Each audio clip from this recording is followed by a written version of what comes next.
पूरे विश्व की रक्षा के लिए इन राक्षस रूपी पुत्रों की मां ने स्वयं हत्या की और उन्हीं के प्यार से मुंडों की माला धारण की, जो पूरे चराचर जगत का विनाश कर रहे थे। सच्चाई से चलोगे तो माया माँ है और कोई दूसरी वस्तु नहीं है। वो माँ की तरह दुलार करके आपको भगवान के चरणों में पहुंचा देगी। हमारा भूख से शरीर छूट जाए लेकिन हम अधर्म आचरण नहीं करेंगे। अगर हिम्मत है तो अपने घर से अनुमति लेकर के पूर्ण मर्यादा के अनुसार और जीवन भर न रुपया के सहारे, एकमात्र भगवान का सहारा। 100 बार समझा रहे गुरु, हजार बार समझा रहे, तुम्हारी समझ में नहीं आ रहा क्योंकि तुमने अपनी शक्ति का नाश कर दिया है। इसी मंत्र से शक्ति जागृत होती है, नाम जप से शक्ति जागृत होती है। अगर तुम्हें बलि चढ़ानी है तो अपने काम, क्रोध, लोभ, मोह, मद, मत्सर की इनकी बलि चढ़ाओ, अपनी वासनाओं की बलि चढ़ाओ, अपनी जिह्वा रसेंद्री की बलि चढ़ाओ कि हम ऐसे गलत भोजन नहीं करेंगे। भगवान की शक्ति ने महान दुर्गा रूप धारण करके काट के फेंक दिया महिषासुर को। जो अंतरात्मा की शक्ति है वो ढक चुकी है। उस शक्ति को जागृत करना, साधना का मतलब है अपनी शक्ति को जागृत करना। आप महान शक्तिवान हैं, भगवान के अंश हैं, चैतन्य सत्ता हैं। आप में संपूर्ण शक्तियां विराजमान हैं। जो जितनी जागृत कर ले, अब वो विषयों में जो भोगों में रत है, वो अपनी शक्तियों को भूल करके भोगों में शक्तिहीनता का अनुभव कर रहा है उसमें भी शक्ति, और वो भोगों की आसक्ति के कारण शक्तिहीनता का अनुभव कर रहा है। इसीलिए श्रीपाद कह रहे हैं कि हमें ऐसे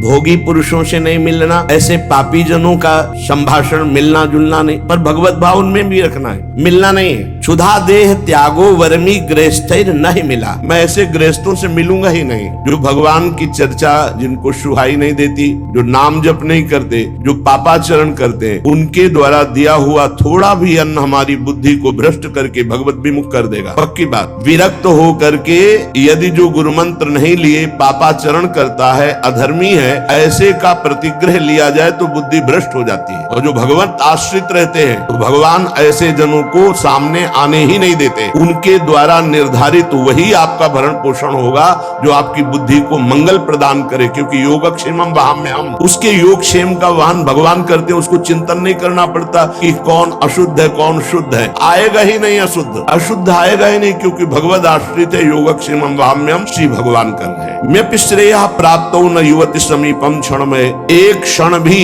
एकांत में विपरीत शरीर जहाँ से हमारा काम भाव प्रकट होता है, उसको आपस में एक मिनट भी एकांत में समय नहीं देना चाहिए। अगर देगा तो भ्रष्ट हो जाएगा। 10वां शास्त्रम प्रमाणम, ये शास्त्र प्रमाणित है। काजर की कोठरी में कैसो भी सयान हो जाए, दाग लागी है, पै लागी है, बहुत सावधान। जिनको सेवा दी गई है कि आप समाज सेवा कीजिए, तो उनको भागवतिक बल भी दिया जाता है। केवल सेवा ही नहीं दी जाती, उनकी निर्विकारता उनके इष्ट और गुरु के बल से सुरक्षित होती है। देखो, अगर नाटक करोगे तो माया तुम्हारे सामने नाटक फैला देगी, नहीं निकल पाओगे। सच्चाई से चलोगे तो माया माँ है और कोई दूसरी वस्तु नहीं है। वो माँ की तरह दुलार करके आपको भगवान के चरणों में पहुंचा देगी। ये सब माया ही है। ये माइक माया है, आवाज माया है, ये शरीर माया है, ये जो भी आप देख रहे हैं, गो गोचर जहाँ लघु मनुजाई सो सब माया जानो भाई। ये माया आपकी मुक्त अवस्था को पहुंचाने के लिए। अगर आप माया को भोक्ता भाव से देख लेंगे तो आप पतित हो जाएंगे। वो माँ है। श्री भगवान के आश्रित जो भक्तजन होते हैं वो शास्त्र आज्ञा का पालन करते।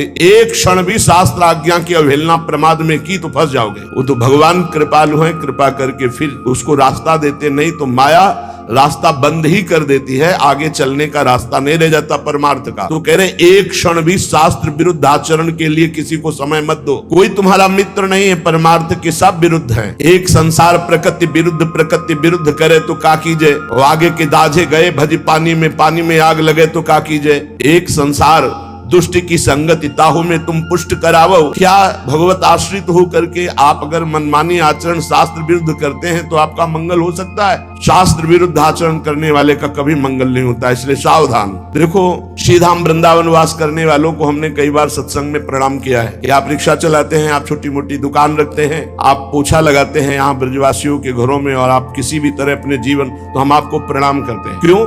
आप निश्चल और निष्कपट होकर के भगवत धाम का वास करके वृंदावन की प्राप्ति के लिए आप ऐसा कष्ट सहकर कर रहे हैं। लेकिन इसमें छल कपट नहीं, इसमें तिलक, कंठी और वेश का दुरुपयोग नहीं इष्ट और गुरु को गाली पड़ेगी, तुम्हारे सब पुण्य नष्ट हो जाएंगे। सात्विक वेशभूषा का हमने आदेश किया है कि आप अपने घर में पैंट शर्ट पहन सकते हैं। सात्विक वेशभूषा का आप सम्मान करें। आपके द्वारा कोई वार्ता, कोई चेष्टा, कोई ऐसी करनी हो जाए तो आपके इष्ट और गुरु को गाली मिलेगी। आप इस पर सावधान रहें। आपके इष्ट और गुरु आपका हित कर रहे हैं, आपका हित नहीं। वनवास कर रहे हो, आप वनवासी वेशभूषा में रह सकते हैं। आप वनवास वृंदावन में आप सेवा कर रहे हैं, आप कर सकते हैं। आपके गले में पड़ी होगी गुरु की लॉकेट, आपके मस्तक पर श्री जी का चरण चिन्ह, आप कंठी धारण किए हुए हैं, तो आपको शांत, सौम्य, गंभीर, प्रिय बर्ताव करना है। अशांत और निगेटिव व्यवहार करने वाले पर भी आपको शांत और सकारात्मक भाव, कोई बात नहीं, आप जा सकते हैं। वो फिर नाराज हो रहा है, फिर हम हाथ जोड़ रहे हैं। हमें मार पीट, गाली गलौज, छल कपट नहीं करना। और जो यहाँ आसपास दुकान रखे हुए हैं उनसे हमारी प्रार्थना है, राधा केली कुंज से आपका कोई संपर्क है नहीं। आप दुरुपयोग मत कीजिए वेश का, आप इस स्थान का दुरुपयोग मत कीजिए, नहीं तो आपका वृंदावन वास छूट जाएगा और ऐसी समस्याओं में फंस जाओगे, निकलना मुश्किल हो जाएगा। हमारा संकेत समझ लीजिए, किसी से कोई संपर्क नहीं, सब अपनी अपनी दुकानें लगाए हुए हो। जो विविध प्रकार से सफेद वेश धारण करके, कंठी धारण करके, वाल रखा करके और इसके बाद गंदा आचरण करते हैं, वो अपने गुरु और इष्ट का और धाम का अपराध करते हैं। ऐसे लोग कभी धाम में नहीं मरते। हमारा भूख से शरीर छूट जाए लेकिन हम अधर्माचरण नहीं करेंगे। सबके ऊपर कानून शास्त्र है और शास्त्र संतों के हृदय से प्रकाशित होता है। वृंदावन वास का मतलब है निष्कपट सरल ढंग से तुम्हारा श्री जी भरण पोषण करेंगे। अचानक कोई व्यवस्थापक ऐसी व्यवस्था कर जाएगा जो लाडली जी के द्वारा प्रेरित है, ऐसे आचरण, गलत आचरण, दोहन वृत्ति, किसी को किसी के संबंध से दोहित करना, गुरु पत्नी गामी कहते हैं उसे। गुरु पत्नी को गुरु के सबके पत्नी थोड़ी होती, वो तो ब्रह्म ऋषि जो कुछ ऐसे कुल परंपरा जिनकी चली हुई है, और बकाया सब जो विरक्त हैं वो गुरु पत्नी गामी का दोष कैसे लगता है? गुरु के नाम पर उनके द्वारा दी हुई संपत्ति का भोग करना गुरु पत्नी गामी कहा जाता है। श्री जी के द्वारा व्यवस्था होना, गुरु जी के द्वारा व्यवस्था होना एक अलग चीज है। आप उनके नाम, उनकी छाप का प्रयोग करके आप दोहन वृत्ति रखते हैं, ये गुरु पत्नी गामी का अपराध महापापों में आता है। इसलिए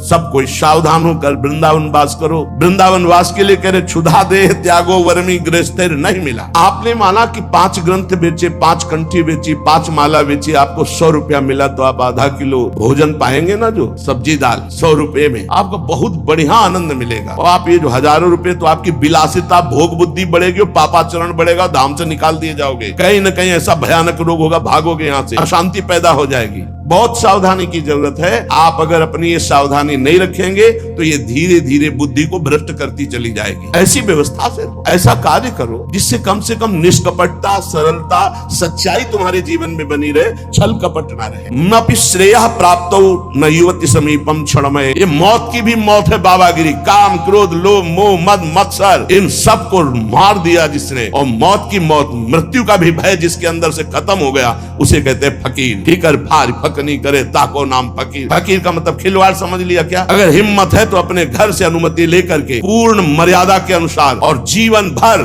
न रुपया के सहारे, एकमात्र भगवान का सहारा। बहुत सावधानी से धामवास करो। ऐसा मत प्रयोग करो, दोहन वृत्ति मत रखो। गुरु के नाम की, गुरु के प्रभाव की दोहन वृत्ति तुम्हारा पतन करा देगी। ये गुरु पत्नी गामी का कलंक उसको लगता है। बहुत सावधान। गुरु के वटिया से मिले रहना, न कुछ लेना न देना, मगन रहना। अब हम आश्रित है तो भरण पोषण गुरु के द्वारा हो रहा है, वो बात अलग है। दोहन वृत्ति नहीं। करोड़ों करोड़ों बार शास्त्र समझा रहे, गुरु समझा रहे, तुम्हारे समझने की शक्ति नष्ट हो चुकी है। देखो, शक्ति माँ है। जैसे हम बार बार कहते हैं माताओं बहनों में जननी भाव, पूज्य भाव, क्योंकि उससे आपके अंदर शक्ति बढ़ेगी। और जब आप इन शक्ति को शक्ति स्वरूपा, जननी स्वरूपा देवियों के प्रति काम भाव रखोगे तो आपकी शक्ति नष्ट हो जाएगी। बिना शक्ति के कुछ नहीं है संसार में। भगवान की अलौकिक शक्ति है जो सब में व्याप्त है, उसके बिना सब 100 के तुल्य हैं। बहुत ध्यान से सुनना।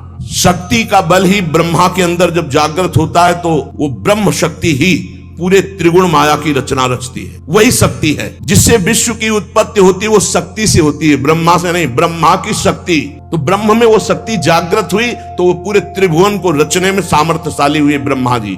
विष्णु की शक्ति पालन, शिव शक्ति संहार, सबके पास शक्ति विराजमान। शक्ति के बिना कुछ नहीं। दया की शक्ति, क्षमा की शक्ति, ध्यान दीजिए, ये सब शक्ति है। दया, क्षमा, निद्रा, स्मृति, क्षुधा, तृष्णा, तृप्ति, श्रद्धा, भक्ति, धृति, मति, तृप्ति, पुष्टि, शांति, कांति, लज्जा, ये सब महाशक्तियां हैं। यही गोलोक में श्री राधा, साकेत में श्री सीता, क्षीरोद सागर में लक्ष्मी, यही भगवान शिव के वाम भाग में आद्या शक्ति, दुर्गति नाशिनी दुर्गा, यही वाणी की शक्ति, यही विद्या की शक्ति, यही सरस्वती, यही सावित्री, यही गायत्री, यही सूर्य की प्रकाश शक्ति, यही पूर्ण चंद्र की सुधा वर्षिणी शोभा शक्ति, अग्नि में दाहिका शक्ति, वायु की वहन शक्ति, जल की शीतलता तृप्तिदायक शक्ति, धरा की धारण शक्ति, पृथ्वी की धारण शक्ति और प्रसूति शक्ति, तपस्वियों की तप शक्ति, ब्रह्मचारियों की ब्रह्मचर्य शक्ति, गृहस्थों की सर्वाश्रय शक्ति, वानप्रस्थों की संयमशीलता शक्ति, सन्यासियों की त्याग शक्ति, महापुरुषों की महत्ता शक्ति, मुक्त पुरुषों की मुक्ति शक्ति, ये सब शक्ति है। शूरवीरों की बल शक्ति, माता पिता में वात्सल्य शक्ति, गुरु में गुरुता शक्ति, पुत्र में शिष्य में गुरु भजन भक्ति रूपी शक्ति, साधुओं की साधुता रूपी शक्ति, चतुरों की चातुरी रूपी शक्ति और माया की मायावी विभूतियां शक्ति, ये सब एक ही परम शक्ति अनंत रूपों में फैली हुई है। वाग्मियों की वाक शक्ति, न्यायी नरेशों की प्रजा पालन शक्ति, प्रजा की राजभक्ति शक्ति, सदाचारियों की दैवी संपदा रूपी शक्ति, मुमुक्षुओं की सठ संपत्ति, धनवानों की अर्थ संपत्ति शक्ति, ये सब शक्ति है। हजारों शक्ति रूप धारण करके चराचर जगत को, ज्ञानियों की ज्ञान शक्ति, प्रेमियों की प्रेम शक्ति, वैराग्यवान की विराग शक्ति, भक्तों की भक्ति शक्ति, यही राज्य लक्ष्मी शक्ति, सौभाग्य लक्ष्मी शक्ति, शोभा लक्ष्मी संपत्ति, यही सब, यही परमात्मा शक्ति जब जागृत होती तो त्याग, वैराग्य, तपस्या, काम क्रोध पर विजय और मोक्ष और परम पद और प्रेम, जो चाहे प्रेम शक्ति भी है। इस शक्ति को जागृत करना है। इसीलिए कह रहे तुम्हें शास्त्र 100 बार समझा रहे, गुरु हजार बार समझा रहे, तुम्हारी समझ में नहीं आ रहा क्योंकि तुमने अपनी शक्ति का नाश कर दिया है। इसी मंत्र से शक्ति जागृत होती है, नाम जप से शक्ति जागृत होती है। ये महाशक्ति जब जागृत होती है तो पूर्ण ज्ञान उसके अंदर जागृत हो जाए। ज्ञान शक्ति जब आराधना की जाती है तो ज्ञान शक्ति, वैराग्य शक्ति, भक्ति रूपी शक्ति, प्रेम शक्ति, ये शक्ति ही है सब रूपों में जागृत होती है।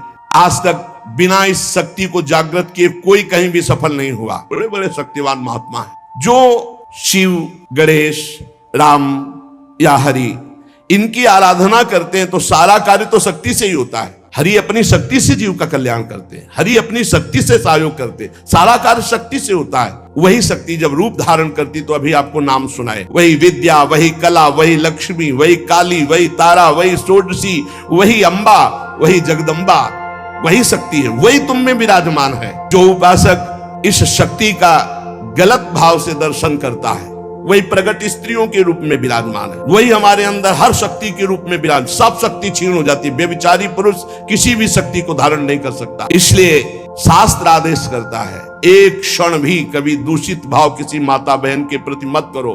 गृहस्थी में हो तो तुम्हारा जो पाणी ग्रहण संस्कार हुआ बस उतने में केवल सीमित रहो, धर्म की ये रेखा है उसको पार मत करना।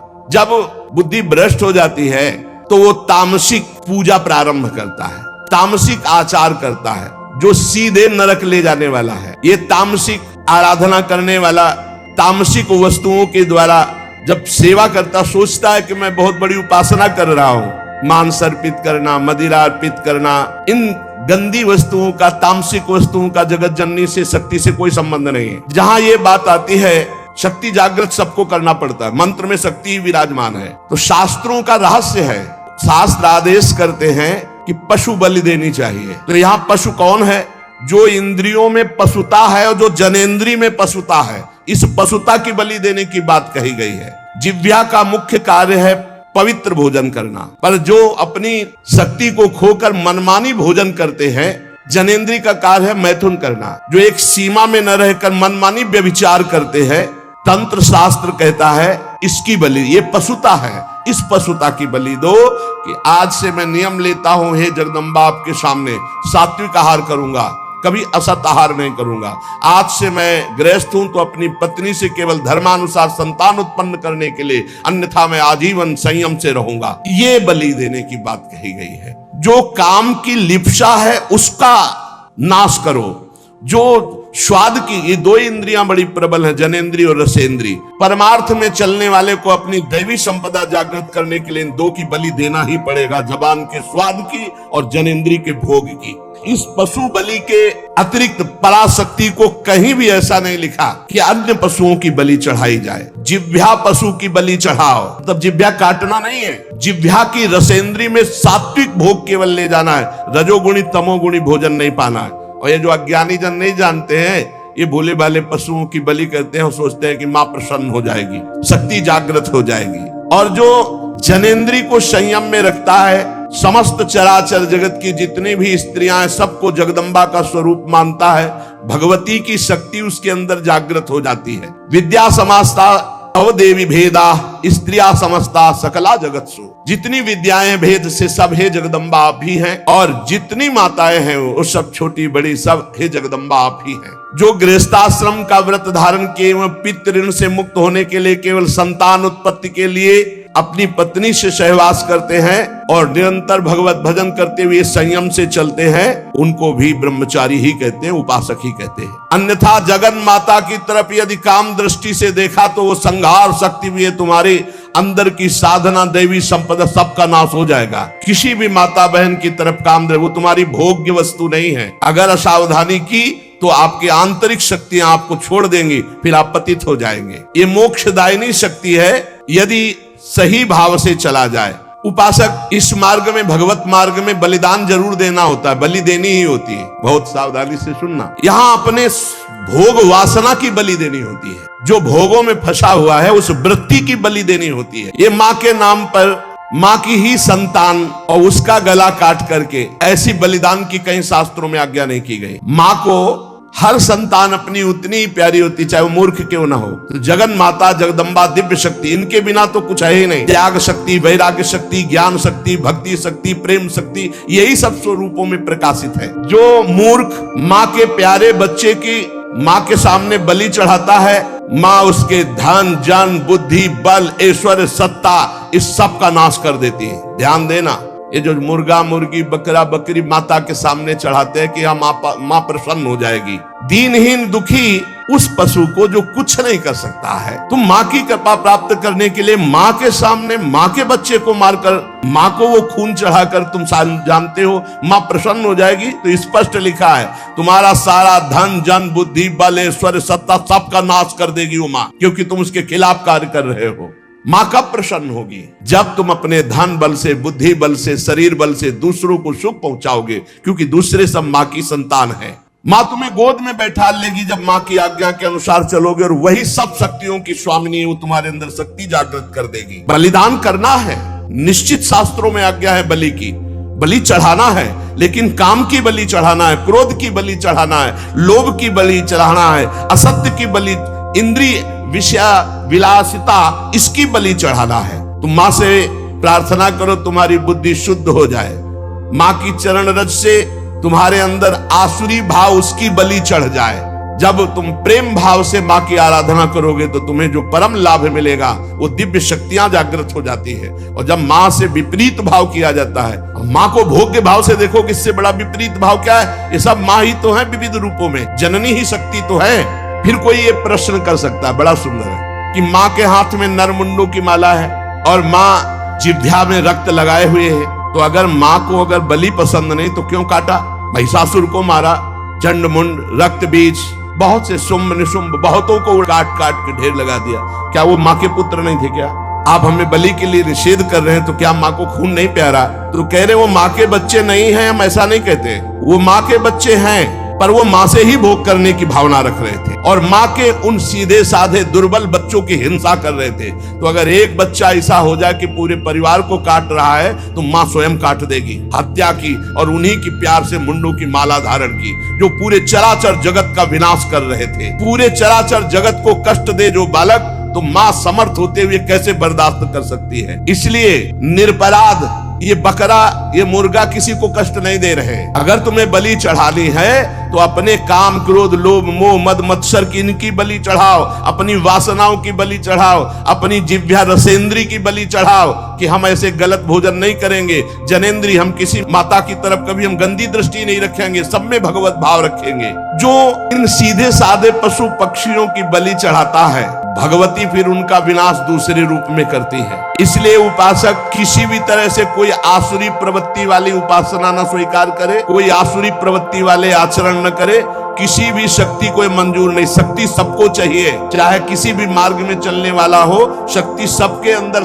जागृत होती, बिना शक्ति के एक कदम नहीं चल सकता। पशु बल, मानव बल, असुर बल, देव बल, ये ईश्वरी शक्ति के आगे नहीं, सब ईश्वरी शक्ति के अंतर्गत है। जब पशु बल बढ़ता है तो यही शक्ति जागृत होकर उसका नाश करती है। जब मानव बल बढ़ता है आसुरी प्रवृत्ति से तो यही शक्ति उसका नाश करती है। जब असुर बल बढ़ता है तो यही शक्ति नाश करती है। जब देव बल बढ़ता है और असुर भाव को प्राप्त होता है तो उसका भी विनाश यही शक्ति करती है। महिषासुर विशाल पशु बल, तो भगवान की शक्ति ने महान दुर्गा रूप धारण करके काट के फेंक दिया महिषासुर को। मानव बल जैसे कौरवों में बढ़ा, मानव बल जैसे बाणासुर में बढ़ा, मानव बल शास्त्राबाहु अर्जुन में बढ़ा, परशुराम की शक्ति ने काट के फेंक। श्री कृष्ण शक्ति ने बाणासुर को सीमित कर दिया, श्री कृष्ण शक्ति ने कौरवों का विनाश कर दिया। मानव बल, जब अपनी मर्यादा से कोई बल बढ़ता है भगवान की दिव्य शक्ति उसका शासन करती है। जैसे रावण का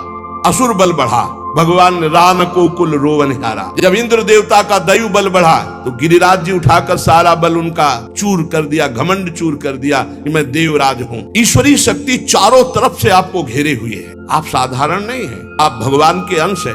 आप मर्यादा से चलेंगे, आप सत्य मार्ग में चलेंगे तो आपके अंदर ईश्वरी शक्ति जागृत होगी, और असत्य मार्ग में तो वही ईश्वरी शक्ति आपका विनाश कर देगी, ऐसी जगह ले जाएगी कि आपका नाश हो जाएगा। इसलिए आप अपनी शक्ति का जागरण करें, ना कि अपना नाश अपनी ही शक्ति से करवावे। यही बुद्धि शक्ति, या देवी सर्वभूतेषु बुद्धि रूपेण संस्थिता नमस्तस्यै नमस्तस्यै नमस्तस्यै नमो नमः। यही दैवी शक्ति आपको गलत सलाह दे देगी। जब आप गलत आचरण में जाओगे, अधर्म आचरण करोगे तो बुरी दशा आने के पहले बुद्धि बदली जाती है। जाका विधना दारुण दुख दीन, ताकि मत पहले हर लीन। मत माने बुद्धि का अपहरण हुआ, जीव का नाश हो गया। इसलिए श्रीपाद प्रबोधानंद जी कह रहे, तुम्हारे अंदर शक्ति है कोटि भीर्न।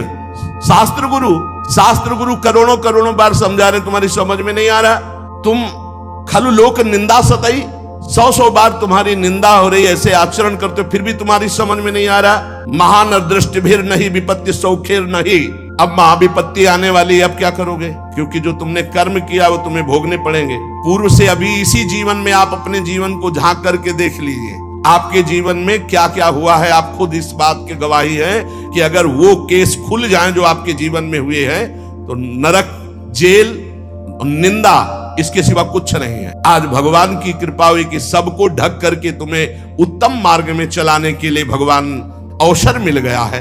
अब तो होश में हो जाओ। श्रीपाद कह रहे हैं, लेस मात्र कहीं भी सुख नहीं है, यह धर्माचरण तुम्हें महान दुख प्रदान करेंगे। हाय हतभाग्य, फिर भी वो कामांध होकर दूसरी माताओं की तरफ भोग दृष्टि से देख रहा है। मनागपि नोत्सहे हतमनो युवत्याहृतम निरोधभूत मत ईदृशम वितासे वृंदाटवी। कैसे वृंदावन तुम्हारा कल्याण कर देगा, कैसे तुम्हारा वृंदावन रक्षा कर देगा यदि वृंदावन में माताओं बहनों के प्रति तुम काम दृष्टि रखोगे।